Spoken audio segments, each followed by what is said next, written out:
Veille lourd jusqu'à présent à Ditapone, dans le département du Noun, région de l'Ouest Cameroun. 5 gendarmes ont été assassinés après une attaque au poste avancé du groupement polyvalent d'intervention de la gendarmerie nationale. Des séparatistes lourdement armés ont réduit en centre presque tout sur leur passage. Le gouverneur de la région de l'Ouest, Awafonka Augustine, était sur le terrain et appelle les populations à plus de collaboration. Cette terreur à Ditapone interpelle et interroge l'opinion publique et internationale. Mesdames, Messieurs, bonsoir et bienvenue au débrief de l'actualité. Nous sommes en direct sur Twitter. Bonsoir.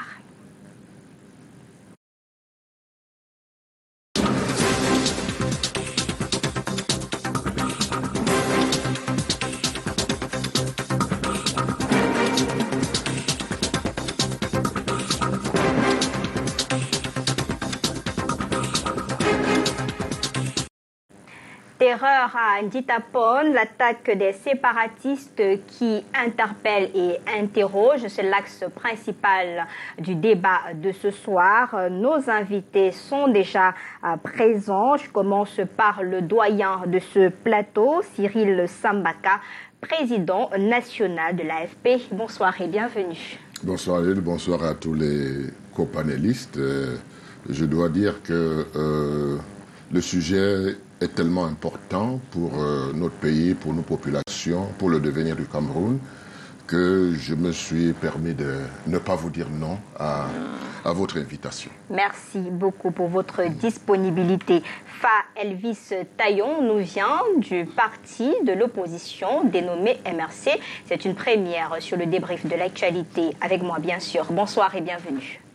Thanks very much. It's my pleasure making present here today after a long while. Of course, greetings to the President-elect, Professor Maurice Kamto, and all the militants of the Cameroon Renaissance Movement. Specifically, greetings to those who have been incarcerated into the various dungeons of the prison cells for simply revendicating and saying no to the war in the two restive areas, whereas we are seeing the consequences now to understand that we were actually on the right footing for the government to do everything possible to bring the war to an end. Greetings to our good friends from Azikul and Boya as we ride on right away. It's a pleasure to have you here today. Alain Dipou, journaliste spécialisé en questions politiques. C'est toujours avec beaucoup de plaisir qu'on le reçoit sur ce plateau pour évoquer des questions d'actualité. Bonsoir et bienvenue Alain. Bonsoir Lille et merci de l'invitation.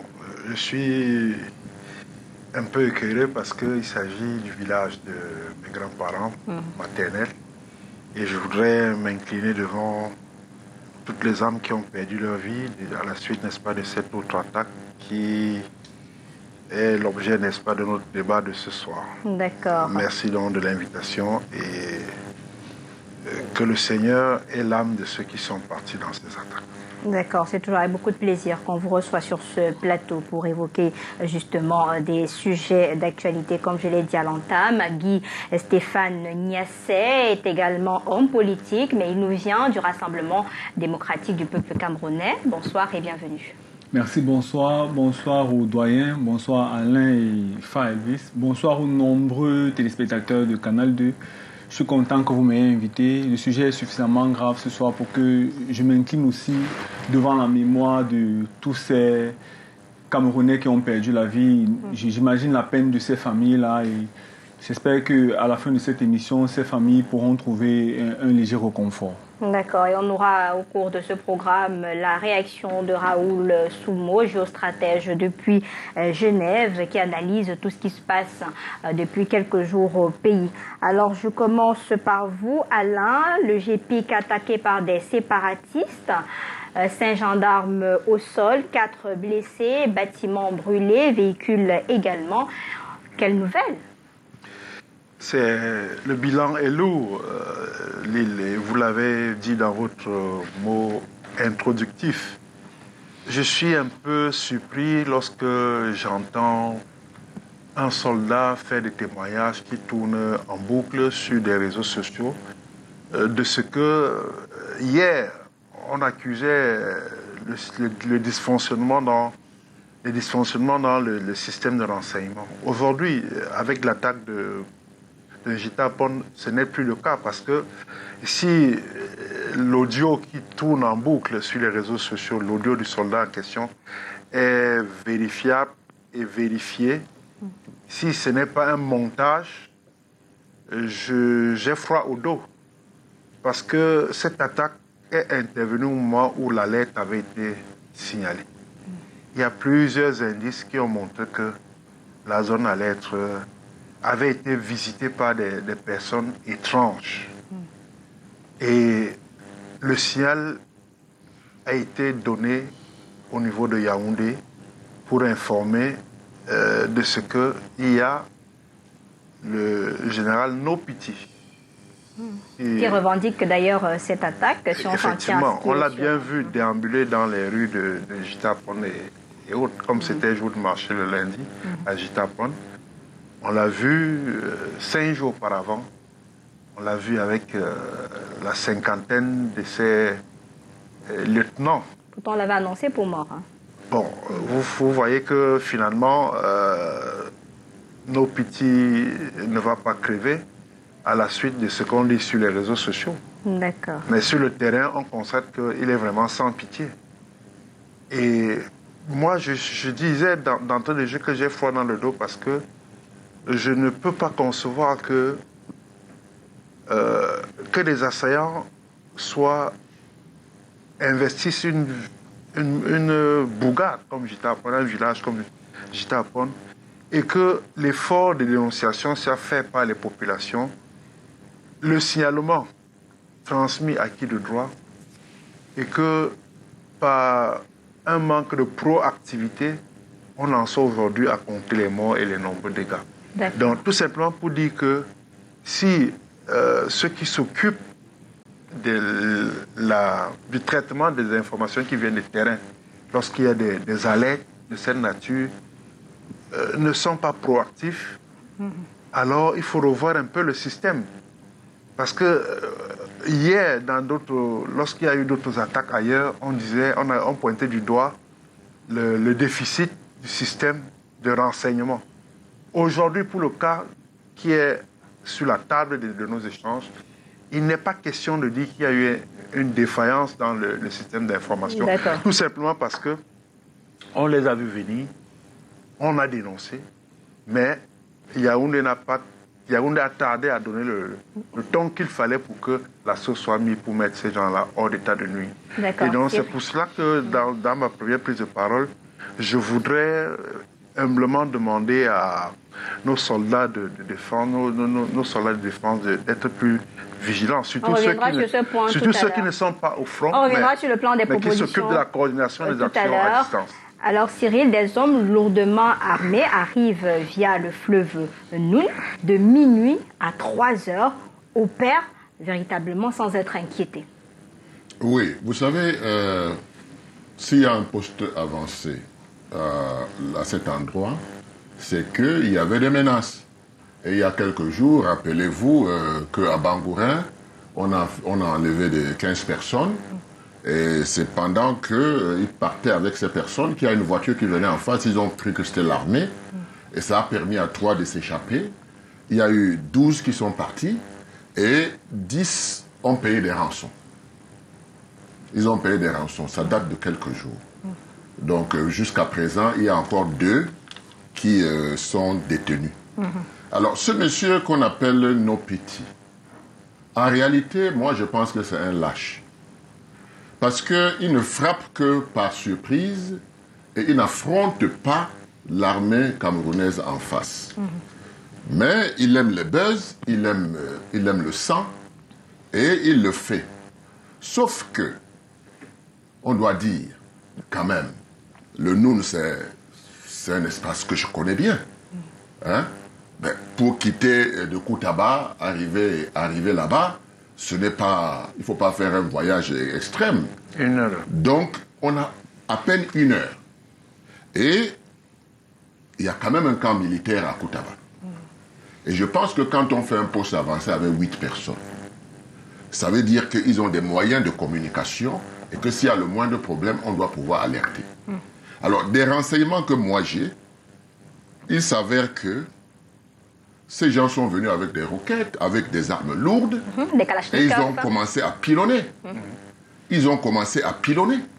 Et si il y a 3 qui ne sont pas morts, ils doivent leur vie au fait qu'ils ont dû percer un mur pour s'enfuir. Et moi, j'ai toujours le souvenir de 2008. Quand il y a eu ce problème, le problème au Cameroun, Les émeutes de la faim. les émeutes de la faim, dès que les éléments du BIR ont atterri à Douala et ils ont commencé à se promener dans les rues, tout le monde a fui, allait rentrer à la maison, parce qu'on n'avait pas encore vu des gens comme ça, plus de 2 mètres de hauteur, costauds. Celui qui pesait le moins, il pesait probablement 120 kilos, avec des armes sophistiquées. Mais vous pensez que quand des gens viennent avec des lance-roquettes, les populations qui souffrent de la terreur déjà, parce qu'il faut dire que ces populations ne dorment pas du fait de leur frontière avec la zone anglophone. Ne dorment Les pas. gars se ravitaillent sur place là. Ils se ravitaillent sur place. Ils enlèvent des gens. Ils prennent leur récolte, etc., etc. Donc, c'est des populations qui souffrent déjà. Ils ont donc intérêt à ce que ça s'arrête. Mais qu'on vienne leur dire qu'ils n'ont pas informé, ils n'ont pas sauvé l'armée. Vous voyez un peu l'armée qui a des fusils et des populations qui ont les mains nues qui doivent aller sauver l'armée. Je pense qu'il faut qu'on revienne sur terre et qu'on voit les choses comme elles sont. Nopiti, c'est qui? Pourquoi il peut opérer par lâcheté? Parce que ce monsieur se vante, mais en réalité, il n'affronte pas l'armée, il surprend. Et vous vous rappelez Boko Haram, quand le président de la République disait en France qu'ils interviennent quand l'armée est en train de dormir. D'accord. Donc on assiste encore à ce genre de choses, mais il faut retenir que le terrain d'opération est en train de quitter la zone du sud-ouest et du nord-ouest pour Pour s'étendre. les zones environnantes, d'accord. Alors Elvis, immédiatement après, le gouverneur de la région de l'Ouest est descendu sur le terrain. Il condamne notamment cet acte horrible, mais demande aux populations de collaborer avec les forces de défense qui sont là pour leur sécurité, parce qu'il a trouvé qu'il est inadmissible que des gens viennent passer 4 heures sans que ces populations ne puissent intervenir. Well, I think the governor of the West Region, Governor Afonso Augustine, whom I know very well, level-headed administrator, who went there to get the facts on the ground, did a good job. And of course, still talking with the population to collaborate with the force of law and order. It's a good thing. But as you see, like what President Sambaka was saying, the population will not find it easy collaborating as people will think. Because when the guys arrive, first, you understand that their appearance tells you that they're not ordinary human beings. Now, sometimes you get scared if you have to inform because you don't know what can happen to you even. Maybe someone can tell them that you have done this, you have done that. So there is that aspect of fear around the corner. Now, if you look at it in the CRM, when we started revindicating on a peaceful protest on the need for the war to end in the Northwest Southwest, it's because we had foreseen that in the guerrilla warfare, it is one of the most difficult warfare for a conventional army to face. We understand what happens in Vietnam when the United States of America arrived in Vietnam. The US of A had all the sophisticated weapons, everything that it takes to defeat the Vietnamese. But because the Vietnamese resorted into guerrilla warfare in the forest, digging of holes, tying of sticks, where you touch a rope, it comes and pierces you, it became now difficult for the US of A to carry on with that kind of war, and they were forced to retreat from Vietnam. Now, it's to tell you that from the time the crisis started, we have been amongst those that have been pleading on the government to ensure that the problem is solved immediately. Because what we have here is what we call a change of tactic over time. You would imagine boys who were riding bikes, Okada, now they started holding machetes, from machetes to local game guns, what we use, fusil de chasse. And today we hear that they have AK-47. And the next thing that they have rocket-propelled launcher. Yes. You could imagine how the war is changing. Suffisamment équipés. Yes, you could imagine. Now, you discover now that they have what it takes to have the same weapons that the military have. But besides that, what makes the war more difficult is the guerrilla tactic. Because they can see you as the military, but you cannot see them because they come in between the population. So you can imagine how difficult it is. And we have been thinking that if you look at the GPIC, it's a special unit in the gendarmerie, a special unit, which is trained different from the normal gendarmerie forces that we have. Now, if you could get into it, to have 12 gendarmerie officers on post, and you get this kind of guys attacking. Now, the question now is, if you have an attack from midnight, first, we understand that this is a border between the Ngo-Kutinja, that's the northwest region, and the west region. Now, how come that they took upon night, traveling by boat, and boat makes noise in the night, boat does not move quietly. It means that in the day you could hear, you could get a sound knowing that something is happening. So if along that line, security measures were not put in place, it means it becomes an error, and someone needs to explain why could they move right up to Jitapong from 12 midnight right to about 3 and few minutes past 3. It means it was a 3 hours attack, successful attack, I repeat, which is a bad one. And finish and go. And they finish and go successfully and arrive their base and begin to show videos and celebrating. It means that communication network was somewhere wrong along the line. Just like what President Bakam is saying, President Siri is saying, if you look at it, Kutaba is not very far from Jitapong. So you can't tell me that within 3 hours, even a lifting air forces from Kutaba by helicopter, which will take you 20 minutes from Kutaba base to Jitapong, cannot happen. Okay. So somewhere along, I think that why the governor went there, security forces along the line, hierarchies, need to answer so many questions as to how did they allow all of this for 3 hours with helicopters present in Bafoussam and Kutaba not to have intervened until we had this kind of losses. It's a call for concern. Alors Guy Stéphane, la question est bien posée par Elvis. On sait qu'avant Jitapong, on a eu le poste mixte des forces de défense et de sécurité de Babadjou, toujours cette zone frontalière.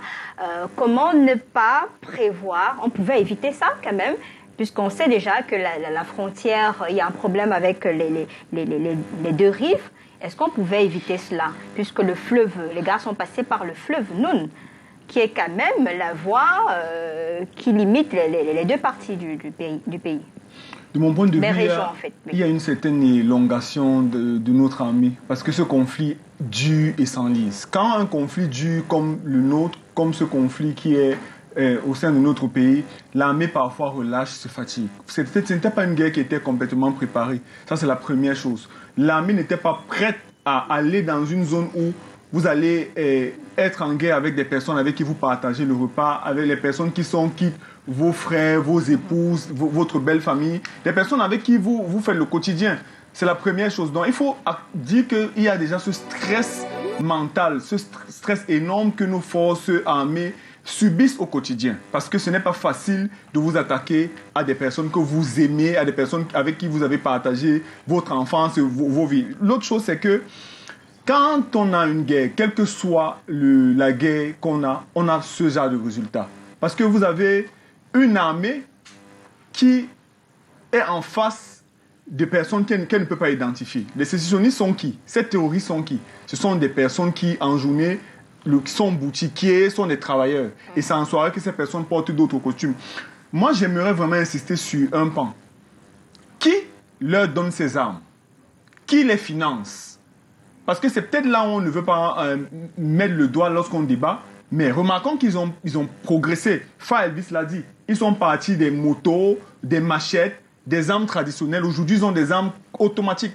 C'est peut-être parce qu'il n'y a pas moyen, mais peut-être qu'on se réveillerait, on les verra avec les chars. Qui les finance? Où est-ce qu'ils trouvent les ressources pour avoir ce genre d'armes qui sont des armes quasi militaires? Peut-être c'est là la vraie question. Parce que lorsque les forces armées font face à Boko Haram dans le nord, ils s'attendent à avoir une armée avec un certain type d'artillerie. Déjà qu'on a attrapé plusieurs fois des financements, des personnes qui financent Boko Haram. Mais avec la crise qu'on a dans les régions, moi je peux penser que l'armée est un peu surprise. Parce qu'on ne s'attendait pas à avoir ce niveau d'armement des sécessionnistes. Moi quand j'ai vu les vidéos, de la façon dont ils ont pilonné cette zone de gendarmerie, mais vous pensez que vous êtes vraiment dans un champ. Je compare cela à ce que j'ai vu dans les vidéos de la guerre en Ukraine. C'est-à-dire qu'ils ont utilisé des moyens qui sont strictement réservés aux militaires. Ils ont changé de tactique. Peut-être qu'il faut que notre armée commence à en tenir compte. Moi, je pense que l'armée a été surprise et cela peut s'expliquer avec le conflit qui s'est suffisamment enlisé. Alors, Cyril, on a eu le cas à Misson, on a Jitapong, on a les kidnappings. En quelques temps, autant de développement dans cette crise-là. Qu'est-ce qu'on doit penser en quelques jours où ça ne va pas dans les régions du nord-ouest et du sud-ouest? Mais ça va où au Cameroun? Ça va où au Cameroun? C'est ça la question. Vous comprenez? Nous sommes dans une situation de détresse totale. Et les problèmes sont à tous les étages. Nous avons d'autres problèmes de ce côté. Il y a ce problème du nord-ouest, du sud-ouest, il y a le problème de l'extrême nord, il y a le problème de survie. Il y a même le problème de survie. Et moi, je dis, quand les vies sont en danger, parce que ces populations qui subissent cela, vous pensez que parce que nos petits partis, ils vont dormir tranquille? Oui. Non, c'est des gens qui sont déjà touchés, traumatisés. Vous voyez? Donc, ils vivent dans l'insécurité. Moi, je pense qu'il faut sortir du champ de guerre pour entrer dans le champ politique. Parce que, après tout, le problème du Cameroun reste essentiellement politique et de gouvernance. Et je pense qu'il ne faut pas que le Cameroun tombe en ruine pour que les Camerounais commencent à se réveiller et comprennent qu'il y a quelque chose à faire. Dans ma posture, je m'interdis de critiquer, de passer mon temps à critiquer. Moi, j'implore tout simplement que les Camerounais comprennent que nous sommes en difficulté, nous sommes en danger dans notre pays, qu'ils ouvrent les yeux et qu'ils se disent que mettons de côté un certain nombre de choses, de considérations pour essayer de rebâtir ce pays. Mais pour rebâtir ce pays, il faut une volonté politique. Il faut que ceux qui gouvernent, n'est-ce pas, arrivent à comprendre que sur ce terrain, on n'attend aucun résultat. Parce qu'un coup, on nous dit, les gars, ils sont en train de déposer, l'armée est en train de prendre le dessus, mais il ne s'agit pas d'une guerre où l'armée doit nous apporter des résultats. Et le jour d'après, les choses... Voilà. Donc, et après, on se retrouve là-dedans. Et aujourd'hui, nous sommes dans des zones qui ne sont pas le sud-ouest et le nord-ouest, qui sont attaquées. Ça veut donc dire, en d'autres termes, qu'il y a un sursaut que tous les Camerounais doivent prendre. C'est tous les Camerounais. Tous les Camerounais doivent savoir que la récréation est terminée et qu'on doit s'asseoir autour d'une table pour repenser le Cameroun. Parce que le Cameroun ne va pas bien. Le Cameroun a des crises financières. Le Cameroun est au FMI. Le Cameroun a la guerre. Le Cameroun... Mais tout ce qui... Est-ce que vous vous rendez compte que depuis les indépendances, jusqu'à... Le Cameroun n'avait pas traversé des périodes comme ça. Oui. On appelait le Cameroun un pays stable, qui avait des plans quinquennaux, qu'on évaluait, qui avançait. Nous avons été à un revenu intermédiaire et autres, et aujourd'hui nous sommes en train de plonger. Mais on ne peut pas attendre qu'on s'asphyxie pour avoir un sursaut de patriotisme et dire que c'est ensemble que nous devons repenser ce pays-là. Moi je pense que la guerre, c'est une très mauvaise chose, et nous sommes en train de nous rendre compte aujourd'hui que un coup elle est en haut, un coup en bas, un coup on dit que ça va, et puis ça repart. D'accord. Alain, Cyril parle de champ politique. Il y a eu la session qui a débuté il y a quelques jours, et parmi les députés, on a notamment le député de l'UDC qui appelle à une plénière spéciale pour cette crise-là. Est-ce que ça peut aller? Ça pourrait aller selon Et il a raison à 100%, parce que c'est tout le monde. Parce que vous voyez l'approche que je développe. Les députés, les sénateurs, tout le monde. Ça concerne tous les Camerounais. C'est les Camerounais qui souffrent. C'est le Cameroun qui souffre. On ne peut pas laisser la résolution des crises entre les mains des gens qui nous gouvernent. Ça les a dépassés. Alain, une plénière spécialement à cette crise-là, qui s'enlise chaque jour? Nous voyageons pas sans bagage. Parce qu'il me souvient que, parlant du Parlement, il y a eu des députés du SDF en son temps qui ont exigé que le sujet de la question de l'insécurité dans les régions du nord-est et du sud-ouest soit mis sur la table du Parlement. Malgré le rendement du SDF à cette époque, cette proposition n'a pas prospéré. Et donc, ce n'est pas avec M. Koupit Adamou, aujourd'hui de l'UDC député, que son vœu sera exaucé si on est dans une logique de déni de réalité dans laquelle le régime s'est installé. La situation est grave. Oui, il y a la sénatrice manifestement, qui est sortie de ça fait depuis... Et elle a affirmé qu'il y a la guerre dans le... Ça fait 6 ans qu'on sait qu'il y a la guerre, mais les gens d'en face n'ont pas compris qu'en réalité, il ne fallait pas aller dans une épreuve de bras de fer avec ces gens, en sous-estimant leur capacité de nuisance. Et qu'il était de bon ton que l'on s'asseyait, n'est-ce pas, autour d'une table pour parler des problèmes de gouvernance, de mal-gouvernance, des problèmes politiques que ces gens-là posent concrètement. Parce qu'il s'agit à la fin de la vie de tous les jours. Comment améliorer les standards de vie. ceux qui mènent la guerre, ceux qui veulent partitionner le pays voudraient avoir une zone régionale, une zone qui leur est propre et leur permettant, n'est-ce pas, de vivre décemment. Donc, pour dire que, en fait, c'est les politiques publiques ici qui sont indexées. Les politiques publiques n'ont pas encouragé la sortie, n'est-ce pas, des masses populaires de ce côté-là, la misère, la pauvreté. Vous ne pouvez pas être dans un système qui vous appauvrit tout le temps et puis vous continuez à protéger le système. À un moment donné, vous dites, il faut peut-être qu'on arrête avec la collaboration avec les francophones, entre guillemets, pour prendre notre destin en main. Ils espèrent que peut-être en partitionnant le pays, ils peuvent renouer avec de nouveaux standards de vie. Sauf qu'on leur a opposé la décentralisation. Oui, mais ce n'est pas impulsé à 100%. Vous voyez très bien que ce n'est pas... ça prend le temps que ça prend depuis 1996, mais sur le terrain, il y a encore beaucoup de blocages. Bon, pour rester cohérent avec moi-même, je voudrais dire qu'en réalité, ce dont les populations ont besoin aujourd'hui, ce n'est pas qu'on continue à compter les nombres de morts, ce n'est pas qu'on continue à compter les nombres de déplacés, mais c'est davantage de trouver un autre cadre. On a fait le grand dialogue hier, qui n'a pas manifestement permis de voir que la population s'est tassée, tout au moins celle qui veut la partition du pays, puisque chaque jour, on a des manifestations, on a des vies humaines qui sont en danger et détruites. Donc, pour dire qu'il n'est pas tard de recommencer avec un vrai dialogue, je suis dans la même logique que le président Sambaka, qui soutient que si l'effet militaire a montré ses limites, bon, pour l'instant, parce qu'on n'a pas encore atteint le niveau où l'armée doit sortir l'artillerie lourde vraiment pour anéantir, mais je ne souhaite pas qu'on en arrive là parce qu'il s'agit quand même de nos frères aussi. Donc nous ne pouvons pas mener une guerre contre nous-mêmes en réalité. Donc moi je pense qu'il est encore temps de voir dans quelle mesure, premièrement, ouvrir un vrai dialogue inclusif et voir, puisque la question est désormais sur la table, hier, les fossoyeurs de troubles dans le nord-ouest étaient des gens sans armes. Aujourd'hui, ils sont lourdement armés. Il faut donc assécher les sources d'enrichissement de ces gens-là en termes de financement, en termes d'approvisionnement en matériel de guerre et de munitions. Donc, il faut pour cela que le Cameroun s'ouvre également, puisque la communauté internationale, chaque fois, interpelle le régime sur la nécessité de mettre un terme à cette guerre. Parce que le Cameroun, aujourd'hui, en pâtit du fait de cette guerre.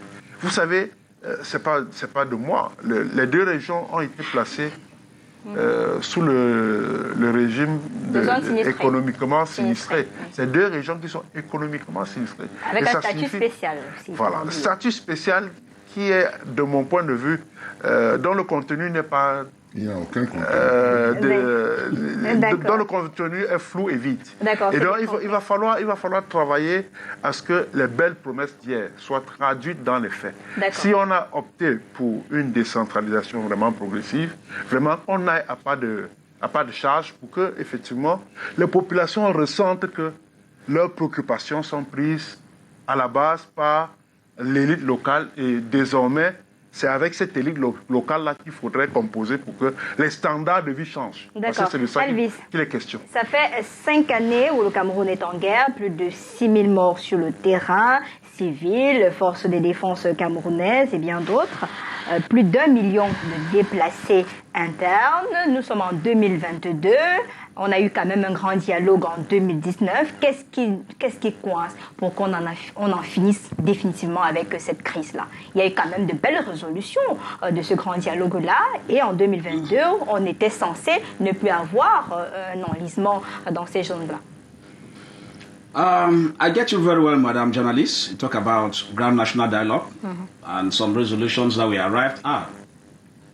You could see that where we find ourselves here, it's because of the cosmetic measures we put in place. I would tell you that politics has taken center stage in this issue. And if you look at the revendications initially from these two areas, it has to do with the system of government. They wanted the government to be brought closer to them, where they could feel concern about. I told you that in 2017, you would imagine that in the competitive entrance examination in Tubuda Sport in Bamenda, you had 150 places when the crisis started. In 150 places, you had only 2 who were from English speaking, 1 from Northwest, 1 from Southwest, and 148 was from French speaking. All right. We still talk about recent developments at the level of appointments at the National Broadcasting. We realized that all the top personnel, none of them were from English speaking.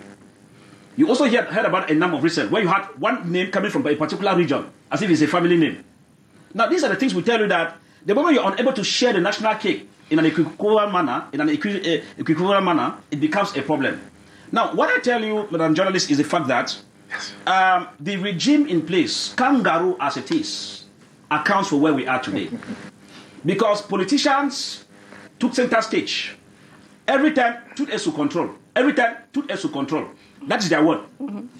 And you discover that when they say took us to control, the guys will calm down, change tactic.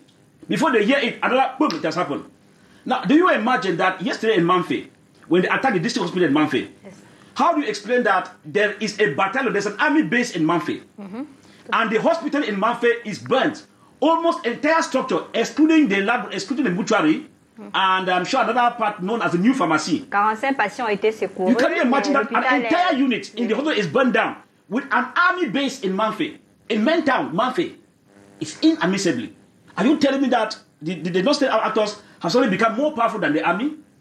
Now, I could now cue in with my brother from the CPDM who says psychological problems surely are along the corner.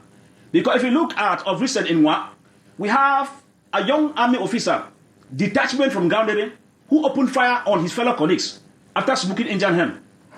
You get the point. And a sub-officer was also injured. Now, what is telling you? There's a psychological trauma. Now, we have most of them who have left their family members from Yaoundé and other areas on detachment to these areas. Depuis des années. Yes, for so many years. And when you come to from after 2 weeks, 1 month, they send you to Batibo. From Batibo, you spend 1 month, 2 weeks. They send you now to Akwaya. You get the point. So psychologically, they are not also feeling it very okay because they see images. Look at the images we saw from the Jitapong. If you look at it, even my heart was stricken. Okay. Because I could see human beings lying on the floor. Others are in the fire burning. You get the point. So if I, as a civilian, could feel a type, how about a security officer? Psychologically, they say that, hey, ça peut être moi, ça peut être mon collègue, hey, voilà mon camarade. The class, tell you. So you could see it psychologically. So I think that, to be honest with you, when we of the CRM were talking about the need for the war to end, well, because we realized that police was inside. If you talk about the national dialogue, I will tell you that it was a waste of resources, over 12.something billion to run that national dialogue. And I think that if we have a sincere government, those who run that dialogue are supposed to produce that money back. Because in international politics and conflict resolution, you don't use cosmetic measures in solving a problem. Why? Those who were involved in the conflict were not present. On the other hand, we had elites who, between these areas, who came and represented themselves as if they represent the people. But the elites have very little to say. Because most of the elites were from the CPDM. Now, had the people listened to them? No. So the elites came and worked their money and went. But I think that this is where we are, Madam Journalist. Young soldiers, as I see them, I think a young army officer also died there. And these are people who have the future. If you go on the side of the non-state armed actors, they're also young guys. So it means that while the old people stay in Yaoundé, they are living in air-conditioned offices. Now, the young guys on both sides are the one dying. You cannot tell me that we have a National Assembly starting. Senate is on. National Assembly is on. I tell you, Madam Journalist, that for 6 years, this topic is not on the agenda. We call this witchcraft in body life. Because this is an urgent matter. And in the opening speech from the National Assembly from Honorable Kawai Jibril, he says they will have to include the attack of the Boko Haram in the northern region. Why do you specify attack Boko Haram to be included in this present session when Northwest Southwest is also part of the area? Because when you are an MP, you are not an MP because you could come under CPDM from Nwa or from Mayo Chana or from Mayo Luti. But the moment you are in the National Assembly, you become a senator and a parliamentarian for the entire country. More is really at stake, and I think that we must be able to call a spade because our elites, CPDM acolytes, government officials have deceived us and plunged us where we are. And I think that this crisis above them. I will honorably tell you, the good thing they can do is to quit for a new dispensation to come in so that we see an end to this bloodshed. If not, we will go on with this crisis for about 20 years, which is not what we wish it to be. Thank you. Guy Stéphane, vous comprenez un peu le courroux des uns et des autres. Est-ce qu'il n'est pas temps, vous qui êtes parti au pouvoir, de poser véritablement cette problématique sur la table, notamment vous êtes majoritaire à l'Assemblée nationale, pour en débattre et trouver véritablement des solutions? On a l'impression que vous ne comprenez pas les cris qui viennent de ces deux régions. Non, mais quand vous avez entendu parler le doyen Cyril Sambaka ici, qui parlait de solutions politiques, c'est un homme qui a une grande carrière politique. Mais j'ai envie de lui demander personnellement pourquoi il n'a jamais pris les armes. C'est un opposant. Moi, je me souviens tout petit, je l'ai toujours vu à la télé, avec une énorme carrière dans l'opposition. Mais pourquoi il n'a jamais pris les armes? Fa Elvis n'est pas très honnête. Parce que son parti a encouragé, a même partagé les mêmes plateaux, les mêmes séances, réunions avec ces personnes qui attaquent le Cameroun aujourd'hui. Moi, j'ai vu un concert où des gens, dans un concert d'un nouveau militant en France, arboraient le drapeau ambazonien. C'est pourquoi j'ai demandé aujourd'hui qui leur donne les armes. Parce qu'on semble éviter ce débat. Mais s'il vous plaît, je n'ai pas dit que c'est vous. Mais si vous êtes avec eux, moi, je t'attaque immédiatement. S'il vous plaît. C'est mon temps de parole. Vous n'êtes pas là pour moi. Hein. Vous êtes au MRC. Vous êtes un militant du MRC. Ne mélange pas dans le problème du pays pour dire que on associe avec des Amazones. Ne faites pas ça. C'est pas la vérité. C'est hors de jeu. C'est la vérité. Parce que vous qui nous a plongé dans cette guerre. Ah, c'est vous avec des mensonges chaque jour. Non. Je vous dis. Répondez à ma question, s'il vous plaît. Ma question était celle de savoir, est-ce que avec l'enlisement de la crise actuelle, vous êtes prêt à poser véritablement, vous qui êtes majoritaire à l'Assemblée nationale, on a demandé d'ailleurs une plénière spéciale crise dans le nord-ouest et le sud-ouest. Est-ce que le moment est venu pour vous de pouvoir tabler sur cette problématique-là? C'est ça que je suis en train de faire. Je suis en train de répondre à votre question en vous expliquant d'où vient cette crise. Parce que si vous parlez de la solution sans connaître... Non, on sait déjà exactement. Non, vous ne savez pas exactement. Non, puisqu'on en a débattu sur ce plateau. Vous ne pouvez pas dire qu'on ne sait pas, puisqu'on en a débattu. Aujourd'hui, on est dans une posture où la crise s'enlise sur le terrain. Je vous pose une question. Répondez, on ne peut pas revenir en arrière parce que tout le monde... Si vous posez la question, vous avez déjà la réponse à la question, comment je fais moi. Vous avez parlé de l'historique. Je vous dis, l'historique est déjà passé. On est maintenant sur la question que je vous ai posée. Oui, la question, je veux répondre en disant que cette question-là vient du fait qu'il y a des personnes dans ce pays qui ont un parcours politique, qui n'ont jamais pensé pour résoudre des problèmes politiques à prendre les armes.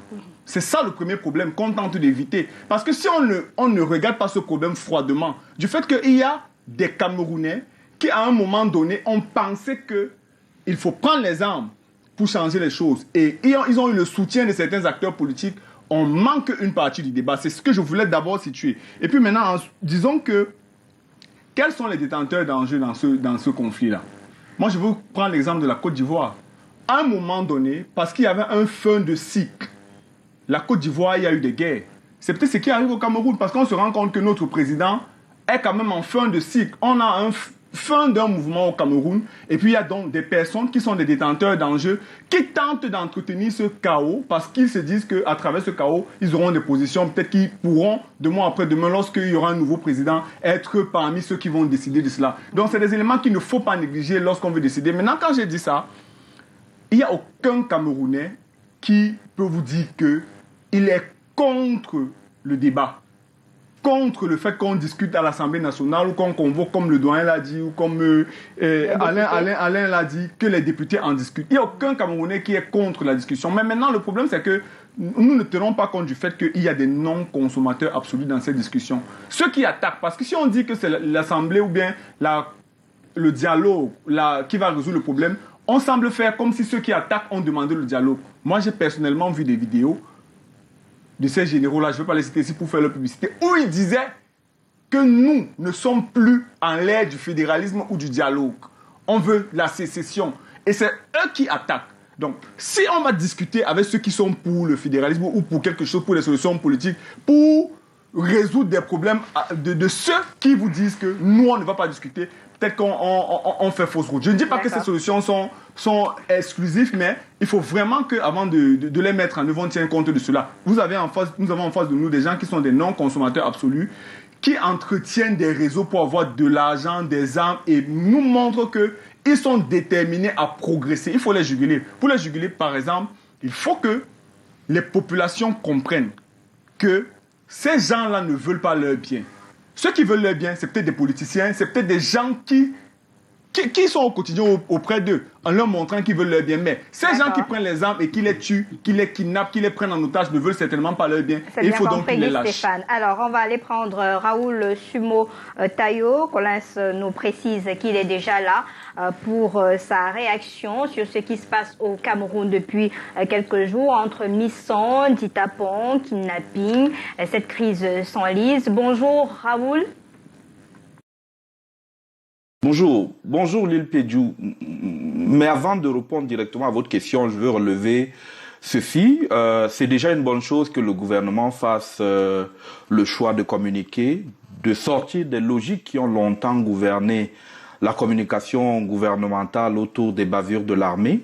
Généralement, face à ce genre de circonstances, la première chose à faire, c'est la compassion vis-à-vis des familles, la condamnation sans réserve de ce qui s'est passé, la prise d'un certain nombre de mesures de réparation. Peut-être je n'aurais pas utilisé les mêmes éléments de langage, mais le communiqué du porte-parole du ministère de la Défense revient aux fondamentaux justement de la communication de guerre. Voyez-vous, dans toute armée en opération peut être confrontée à ce type de situation.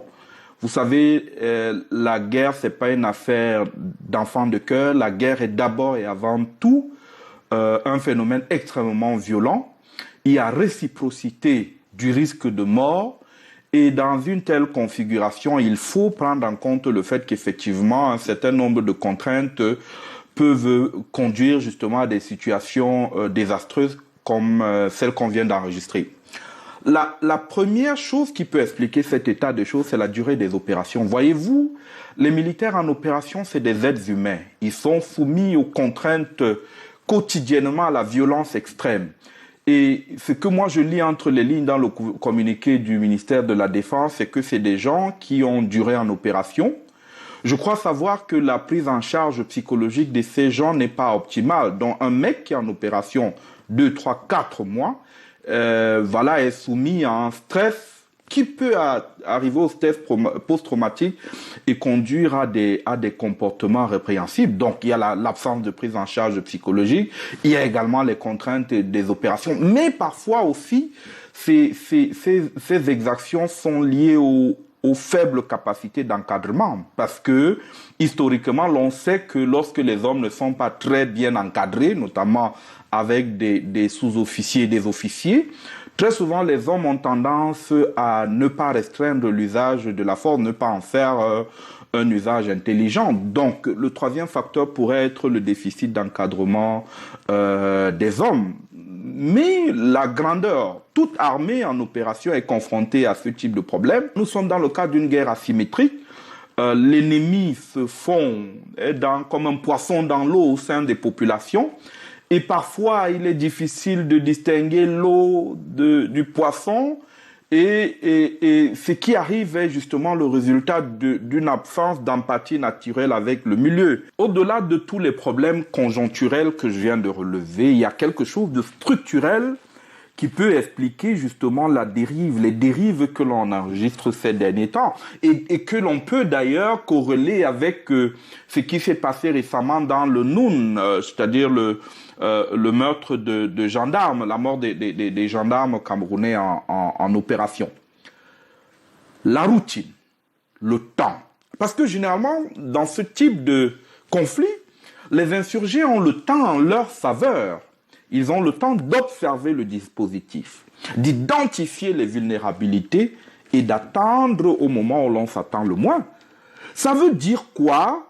Les bavures que l'on a enregistrées récemment, la mort des gendarmes camerounais et d'autres événements sont révélateurs de l'échec de l'approche essentiellement militaire et sécuritaire de cette crise. Je ne dis pas qu'il ne faut pas utiliser l'outil militaire, non. Aujourd'hui, le recours à l'outil militaire dans le cadre de la gestion de la crise anglophone a cessé d'être optimal. Mais le politique doit comprendre que l'armée n'a pas vocation à résoudre le problème. Son rôle, c'est de créer les conditions politiques d'un règlement politique de cette crise. Raoul Sumotayo depuis Genève, géostratège. Cyril, vous comprenez exactement cette position de Raoul Oui, je pense que notre position n'est pas opposée, compte tenu de ce que j'ai dit, mais je m'en voudrais de ne pas recadrer un peu des choses, parce qu'aujourd'hui j'ai l'avantage, et Dieu seul sait comment j'aime discuter avec les jeunes. Alors, la crise anglophone est la conséquence de l'échec de la réunion tripartite. Oui.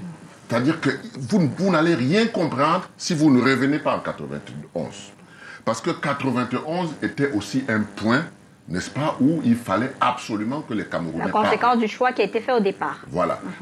En 91, donc, la table ronde a eu lieu avec des difficultés, mais on est arrivé à un consensus. On est arrivé à des accords de la tripartite, et je voudrais vous rappeler que tout à l'heure, vous avez fait un lapsus en disant qu'il y a eu des résolutions au Grand Dialogue. Il n'y avait pas de résolution. Il n'y avait que des recommandations. Les résolutions, c'était en 91. Et dans ces résolutions, et dans les discussions, dans les débats, on s'était entendu que il fallait avancer. Il y en avait qui voulaient le fédéralisme et il y en a qui voulaient la décentralisation. Il fallait donc trouver quelque chose qui peut résoudre un consensus. Et le consensus allait donc vers la décentralisation. Non. Le nouveau fédéralisme, le fédéralisme des régions. Ça veut dire, en d'autres termes, que si les anglophones ont des avantages avec ce fédéralisme et qu'ils veulent absolument retourner là-dedans, c'est qu'il y a du bon dedans. Et le bon a été identifié, c'est-à-dire la gestion locale. Oui. La gestion locale. Avec les régions. Alors on dit, mais si c'est bon pour les anglophones, ça doit être bon pour tous les Camerounais. C'est ainsi qu'on trouve le juste milieu en disant, c'est le fédéralisme, le nouveau fédéralisme, c'est le fédéralisme des régions. Donc, que vous appeliez ça fédéralisme, confédération, etc., etc., mettons-y un contenu, pourvu que les populations se sentent vraiment proches de leur administration. Donc c'était ça. Il fallait donc proposer à la tripartite 2, n'est-ce pas, les textes qui devaient être écrits. Et c'est là où tout a faussé, parce que sorti de la tripartite avec ses bonnes résolutions, eh bien ma foi, le gouvernement n'a pas respecté cela. Et il a programmé des élections législatives et municipales sans avoir refait la nouvelle constitution, celle où on avait trouvé le consensus à la réunion tripartite. Quand on le sait, on comprend tout de suite que la guerre que nous faisons aujourd'hui ne devait pas exister. Oui. Parce que les problèmes allaient être résolus en 91. Oui. Mais maintenant, quand on vient au grand dialogue, je dois vous dire, même là-bas j'y étais, et je dois vous dire que les gars qui sont sortis de la brousse, nous, on les a interviewés, on a discuté avec eux. On les a vus, hein. Et là-bas, ce qui était grave au grand dialogue, c'est que dans notre commission, on nous interdisait de prononcer le mot fédéralisme. Oui. Que le chef de l'État ne l'a pas dit. Puisqu'il a dit, et deuxièmement, il fallait trouver comment sécher les larmes de ces jeunes qui étaient sortis de brousse. Parce que ce qu'il nous disait, c'est que vous allez nous laisser rentrer comme ça. On va dire quoi là-bas? Nous, on est venus parce qu'on pensait qu'on pouvait arranger. Même le fédéralisme, vous ne nous donnez pas. C'est ainsi donc qu'on a trouvé une autre faille qui parlait donc de statut spécial. Oui. Et vous pouvez évaluer ça aujourd'hui parce que l'urgence, c'est quoi? C'est de résoudre les crises. Alors, quand on trouve quelque chose, vous pensez que si ce qu'on avait trouvé au grand dialogue, avec la chambre des chefs qu'on dit... House of Chiefs. Voilà. Vous pensez que si c'était efficace, le peuple n'allait pas ressentir que c'est ce que nous recherchons qu'on nous a donné? Oui, oui. Mais c'est parce que ce n'est même pas pratique. Oui. Et je vais vous dire pour terminer, excusez-moi, c'est tellement grave ce qui nous arrive au Cameroun. Je ne sais pas pourquoi les gens ne s'en rendent pas compte. C'est très grave. Parce que en 91, on dit que il faut être proche des populations. L'administration doit être proche des populations. Donc, collectivité locale décentralisée. Il faut prévoir les sénateurs parce qu'ils iront là-bas pour défendre leur collectivité territoriale décentralisée. On a dit tout ça. Et puis aujourd'hui, on se retrouve qu'il y a des régions qui ont des gens à qui on donne leur salaire mais ils ne font rien. Il n'y a même pas de budget. Alors qu'on a conclu au grand dialogue que c'était 15%. Aujourd'hui, les 15% ne sont pas donnés. Et pire encore, les ministres qui ont tout bloqué depuis les années 91, qu'est-ce qu'ils ont aujourd'hui? Eux-mêmes sont en train de subir ce qu'on appelle la task force. Donc nous partons de la centralisation vers l'hypercentralisation. Et ce qu'on appelle taxe force, tout se décide maintenant à la présidence de la République. Merci beaucoup. Dites-moi où se trouve la décentralisation, dites-moi où se trouve le fédéralisme, dites-moi où se trouve la gestion locale. Il n'y a rien. Merci beaucoup. Alors, on va faire un dernier tour de table parce qu'il nous reste juste moins de 5 minutes. Je commence par vous, Alain. Finalement, que la situation est compliquée. On a eu Manfé hier, on a eu Nditapone, on a eu des cas, on a eu Misson il y a quelques jours seulement. Comment faire finalement pour sortir de cette crise-là? Parce que tout le temps on est sur ce plateau pour en parler, mais finalement ça fait 5 ans que ça dure. On a parlé de routine, tout le monde est fatigué, même ses forces de défense sont fatiguées. Je n'ai pas une baguette magique avec laquelle je vais mettre rapidement un terme à la crise anglophone. Moi, j'essaie d'appeler un peu plus à la conscience humaine, de part et d'autre, parce que ce qu'on voit comme images choquantes qui nous viennent du terrain, comme celle de Nditapone ou bien d'ailleurs, Manfé et autres, c'est tout simplement effroyable. Je ne sais pas si nous sommes toujours dans l'humanité. Je ne sais pas si... Je pense qu'on a atteint un niveau de sauvagerie, de barbarie qui n'a pas de nom. Parce que si au finish, ceux qui tuent, parce qu'ils veulent le séparatisme, parce qu'ils veulent qu'on leur accorde un État, ils veulent atteindre l'autodétermination. Avec le nombre de morts qu'on a sous la main et qu'on continue d'enregistrer puisque le conflit n'est pas terminé. Demain, là, quand ces gens-là, on va leur dire, OK, vous avez votre portion de territoire, ils vont gouverner qui? Les cimetières, les tombeaux? Non, il faut qu'à un moment donné, qu'on mette aussi l'être humain au centre des préoccupations. La politique, c'est bien. Il faut qu'on se parle, qu'on construise la nation. Il n'est pas question que pendant qu'on cherche les voies pour mettre un terme à ce conflit qui s'enlise et qui crée beaucoup de désolation, que les gens continuent à s'aimer la barbarie, à faire pépéter. C'est comme si nous étions dans un système qui encourage la sauvagerie. Demain, quand ils seront donc autonomes, ils vont diriger qui?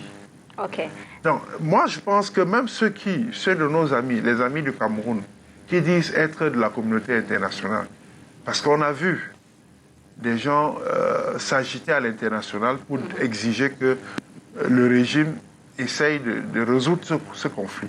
C'est à eux-mêmes maintenant de montrer leur bonne foi. En asséchant, je l'ai dit et je le répète, il faut assécher les sources de financement de ces bandes armées qui écument les régions du Nord-Ouest. Et vont même au-delà aujourd'hui, puisqu'aujourd'hui, on attaque... Toutes les régions sont concernées. Voilà. Merci beaucoup. Fa Elvis, il faut condamner avec la dernière énergie ces actes de barbarie. What next? Well, the simple thing next, as I will tell you from time to time, is not for the regime to be pointing fingers at political parties as being at the center. Because if MRC was supporting that, MRC should have been sanctioned. The state is intelligent than us. If they see us involved in separation, because I don't think you want to bring up a party to rule the country and you support somebody to cut part of the country and go away. Then you come and rule part of it. I think it's not logically correct. But on the other hand, I think there are people who feed fat from this issue. We have commission that created disarmament, bilingualism, and CPDM people are all managing these things. Those who do not used to have bodyguards now have 10, 15 bodyguards from these areas moving along, mayor's bodyguards. So extra allowances are coming in for those who work in this area, which means there are many people who are feeding fat from it and do not want it to end. So I think that from the recent video you heard from the guy, General Nambere, who was voicing out to tell you that money is transparent. It means people are making businesses while people are dying as I speak now. And those who are making businesses are from the inner circle. So I think that the way out is simple. If the regime thinks of it, Colombia fought for 50 years with the FARC rebels, and at the end was dialogue. We will end at the dialogue table, whether it's with rebels or whatever.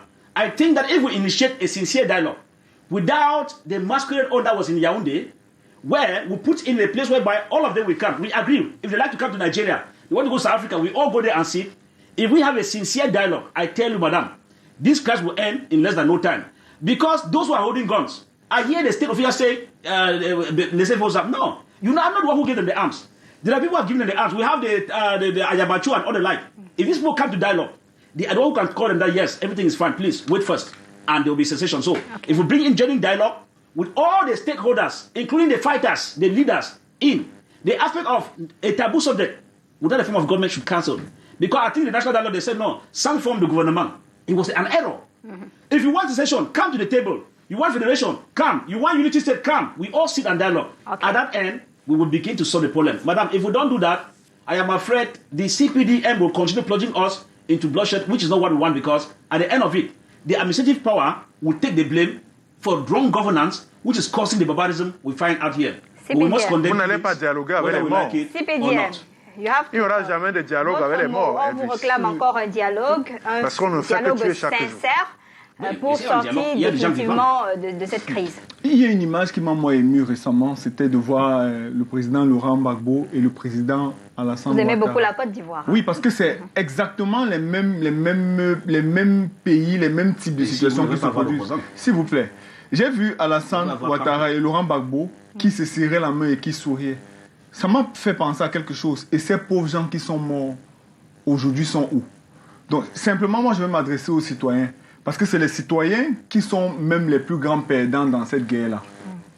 C'est les citoyens qui sont les plus grands perdants. Nous devons prendre conscience du fait que le conflit, le premier perdant, c'est le citoyen. À un moment donné, il faut bien que nous prenions nos responsabilités. Pour changer le Cameroun, c'est par le dialogue, c'est par la politique. Pour améliorer les choses, c'est par le dialogue, c'est par la politique. Au nom de ça, il faut que nous détachions des personnes qui ont les armes. Les FARC, à un moment donné, ont dû déposer des armes pour qu'il y ait un dialogue. C'est pourquoi le gouvernement l'exige. D'accord. Cyril? Oui, je ne vais pas être long puisque nous sommes en train de sortir. Je dirais tout simplement que l'avenir peut être prometteur à condition que nous acceptions de devenir nous-mêmes. Nous avons hérité de la colonisation. Les colons noirs, les colons blancs sont partis, les colons noirs sont installés, c'est pas de leur faute, ils ont trouvé un système qui leur profitait. Aujourd'hui, nous sommes en situation difficile. On a fini de faire l'inventaire. Il faut aujourd'hui reconstruire. Et pour reconstruire, on a besoin de tous les Camerounais, de toutes les obédiences, de toutes les spécialités et tout. Et nous avons besoin d'un Cameroun où on a une identité camerounaise, bâtie par les Camerounais. Ce n'est pas copié. Mais les Camerounais sont suffisamment intelligents. Ils parcourent le monde entier. Ils sont dans toutes les pointes. Et il faut que les Camerounais se mettent autour d'une table, que les historiens soient là, les anthropologues, tous ces gens, pour savoir d'où nous venons, où nous sommes et où est-ce que nous voulons aller. Merci. Après cela, les politiques vont faire les compétitions. Merci beaucoup. Et notre souhait, c'est de ne plus venir sur ce plateau et parler des atrocités dans les régions du nord-ouest et du sud-ouest. Nous sommes là pour célébrer la paix et l'unité du Cameroun. Guy Stéphane Niasse, homme politique du RDPC, merci d'être venu. Merci à vous. Vous remplacez Samuel Motte, qui est à la session parlementaire. Alain Dipou, journaliste également. Merci de votre présence. Fa Elvis Taillon, MRC, it was a pleasure to have you here. Cyril Sambaka, notre doyen, président national de l'AFP.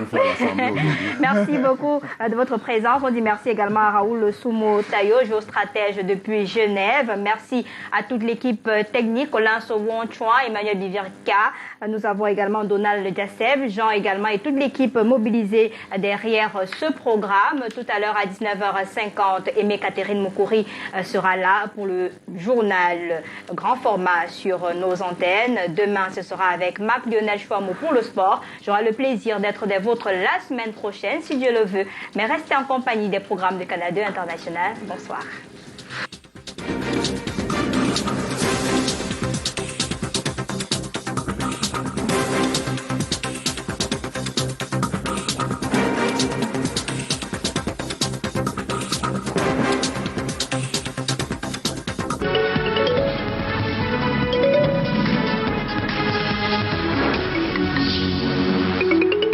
Canal 2 International, toujours plus près de vous. Attention piétons, utilisez toujours le passage clouté pour traverser la route. Ceci est un message du ministère des Transports. Le monde change, la compétition plus rude et la